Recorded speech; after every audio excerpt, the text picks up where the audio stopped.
Hello. Today I am talking with Brad Kuipers, the author of Chronicles of Eldrin, Book 1, Manipulator.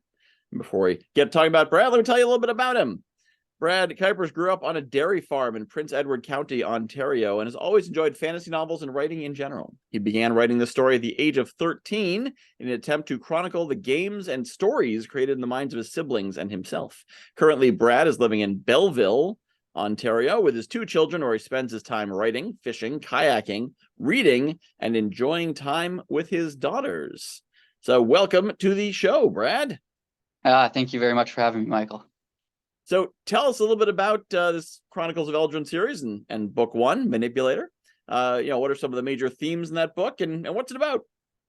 Well, it's a fantasy novel taking place in a world that I created myself, with major themes centered around like character versus character conflict and a lot of character versus nature conflict. The land that I created, Eldrin, the world, is a harsh world. It has multiple sentient species, and they're always vying for power. So I create this tumultuous landscape, this tumultuous setting that my characters go through in order to show sort of the level of survival and really what it takes to live in this fantasy realm.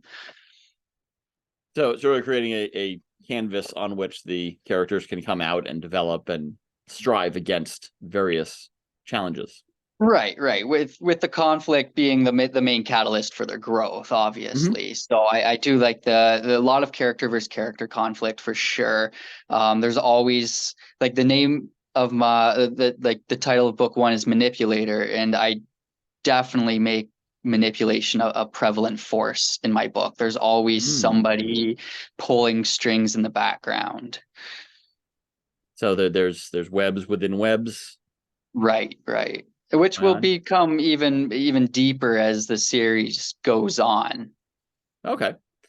Yeah, and look at some of the writers you say inspired you, like George R. Martin and Orson Scott Card, and their series. Certainly they start out, especially like Orson Scott Card's Ender series, starts out fairly straightforward, and then as the books go on, it gets more into the universe and more into the depth. And so is that your intention with your series?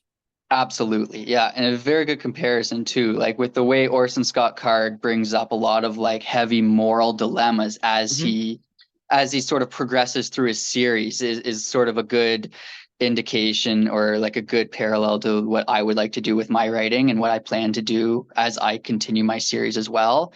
And George R. R. Martin was another good name there. He's definitely a big inspiration for me. Just the characters he creates and all of their dynamics together and how he balances that is very impressive. Yes, yeah, definitely a complex world, and very much so. Yeah, it doesn't seem to do much with the moral quandaries. They just kill people, but they really do. Yeah. But yeah, more into the manipulation, the webs and whatnot. So we talked a little bit about them, but tell me a little bit more about your inspiration. What inspires you to write and create these kinds of stories?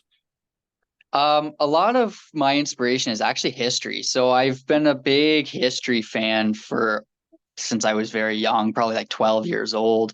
And there's so many cool stories in history, just amazing stories that you couldn't believe happened, but they did. And just tales of humans doing things that just seemed impossible today, but they did. And that's really my inspiring force. I want to tell stories like that. They might not be real, but they could be based on things that really happen, just in my own fantasy setting. So that's a lot of my inspiration. I get a lot of really cool ideas just from reading obscure history things. Are there particular periods of history that you're particularly drawn to? I mean, I've been drawn to pre-civilization, so sort of the hunter-gatherer cultures in history, and then like the agricultural revolution and the early Mesopotamian history, and like the Sumerians and the Akkadians. And then I really like the classical Greek history. The Roman period has always been fascinating, post-Roman times, what some historians have called the Dark Ages, has always been like, honestly, I don't think there's one specific time period that I like more than others. I really enjoy the overarching scope of human history. Yeah. The Roman era is a fascinating time for. I'm surprised I don't see more fiction written there, because it has some of the Republican, democratic political concept of the modern world without the guardrails of the modern world. Yeah, it's true. You sort of have this sort of the ancient culture and warfare and technology, with a sense of, it wasn't even their ancient technology is similar. Like, they had plumbing, they had aqueducts. It is a cool comparison to be able to make and still maintain some modern relevancy. Yeah, it's fascinating. Definitely great form of inspiration. So tell me about what it's like to be a writer as a single dad, 2 kids. What's your life as a writer like? It's been a struggle, really, in some ways, and it's been amazing in other ways. So the struggles just come from having to make a living. You can't to take time to write. And to work at the same time is very difficult. Working drains you of a lot of creativity, and it does take a certain amount of a fresh mind to be able to come up with, decent writing. Yeah. So that the struggle was the balance between work, balancing my kids, and balancing my time for writing. And eventually I was able to take a year off from working and support myself and write. And that's how I was able to write my book. Oh, great. Yeah. And so talk about balance in terms of writing, trying to be creative, also trying to make living. So, what's that balance between trying to send a message and say something with your work versus writing to sell books and be marketable? So the message I'm trying to send there is to definitely follow your dreams. Don't give up on your dreams. That's the thing. I wanted to be a writer before, when I was quite young, and for a long time I did give up on that as a dream, because it wasn't practical. It wasn't practical in my small town community. And eventually it was always something that was nagging at me, and I just took a leap of faith and did it. And that would be the message that I want to convey, is that, yeah, it takes time sometimes to build up your life, but don't give up on those dreams that you had. Like, come back to them when you can. Don't just leave them off to the wayside. Yeah, great. That's a very, very good message. So what's next for Brad Kuipers as the writer in your writing career? I'm working on the second novel right now. I would say I'm probably about 25% complete of my first rough draft. And I'm hoping to launch a bit of a bigger novel this time around, as I already have one out. So I'm hoping I can fit a little bit more in this time, and take some more time to develop my world and the political structures, and really delve into it more. So I'm really excited, actually. Every day I'm able to spend some time writing while my kids are in school, and I very much enjoy it. That's great. Now, so you talk about kids being in school and distractions and whatnot. Talk about your process to keep the writing flowing and not get blocked. Do you get blocked, and how do you deal with that? I do get writer's block, but I think that the best thing to do is to just push through it. There are some days where that is easier said than done. For the most part, I find that when I start writing, it'll come to me. Even if I'm not working on my current work in progress, if I'm working on a different WIP, then sometimes just the process of writing can help compound and trigger more writing. But there are just days where it's just not going to come, and sometimes you got to throw in the towel and take a day too to go for a walk or a hike or get some air and some different inspiration. But for the most part, when my kids are at school and it's quiet and I can listen to some music on my own, then that gets me in the best sort of frame of mind to be able to create worlds and balance all the stories and plots I need to balance in my mind. That makes a lot of sense. And so talk about your illustrator for this book and the future of the illustrations. So the illustrator is a very good friend of mine. She's a local woman, and also she's my cousin's wife. So I have an in that way. And She just does such good work, and her name is Emma Flindle.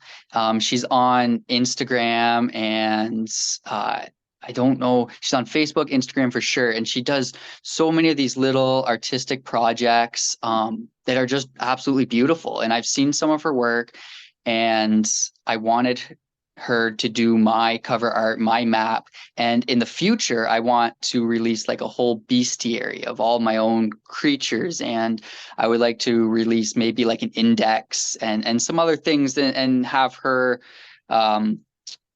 working with me in the future for more projects like this. She's just a very, very talented graphic artist. Awesome. So what is next? What's coming in the future? You talked a little bit about the next book you're working on and some of the illustrations coming on, but in the bigger picture, what do you see on the horizon for your writing career? A bigger picture, I want to release multiple trilogies in my world. So I would like to focus on different trilogies that focus on different time periods, and then each trilogy is sort of a standalone series, but within my world with reoccurring characters. So that's sort of my overarching plans with this series. And then ideally, as like a Netflix adaptation would be amazing. Something like that in the future would just be mind-blowing for me to be able to see something I created on a screen. And I have two siblings who both went to university for dramatic arts, and they both have screenplay experience. So to get my work adapted to screenplay wouldn't be impossible anyway. So Pretty that's cool. sort of my big like forward facing projections, which would be amazing. That's a great concept. So if someone's they're looking at all the different fantasy books out there in the world, why should they pick up yours as opposed to any of the others? It's a great question. I asked myself the same question sometimes. Why would somebody want to read mine? I'm a huge fan of fantasy. I love most of it, all of it that I've read. And I've read a very diverse arrangement of fantasy novels. So I have a good grasp of what I like and what's works and what's there. And I try to bring in so many different facets of fantasy and bring them in and converge them all into my world. And I think that anybody who loves fantasy would be able to maybe not relate, but they would definitely see familiar things from other fantasy novels, familiar concepts brought in and hopefully utilized in a way that feels satisfying and tells a good story. Yeah. Well, and I can tell through this interview, your passion for fantasy and your affinity to it. So you can really feel that coming off the page when you read a book like that. So any final thoughts you would like to share with the audience?